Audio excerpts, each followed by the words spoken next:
এই বন্ধুরা, আজ দুপুরের এই জিনিসগুলো রান্না হয়েছিল।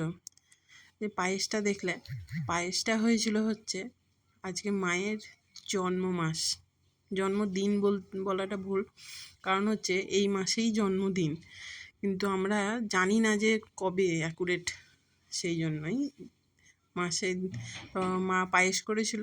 বাবা আমাকে বললো একটু খাইয়ে দে, ঠিক আছে, মাকে আমি খাইয়ে দিলাম। বাবাকে বললাম, বাবা একটু তুমিও খাইয়ে দাও। বাবাও তখন একবার খাইয়ে দিয়েছে। আজকে মা রান্না করেছিল ভাত, পাটের শাক, তেতো বড়া, এঁচোর চিংড়ি, রুই মাছের ঝোল, আমের চাটনি। এই দেখো, এটা হচ্ছে পাট শাক। এটা দিয়ে আগে একবার খেয়ে নিলাম একটুখানি। কে কোথা থেকে দেখছো জানিও। এটা ফিচা, আমার খুব ভালো লাগে ফিচা। আজকে এই পর্যন্তই, আবার একটা ভিডিও নিয়ে হাজির হব।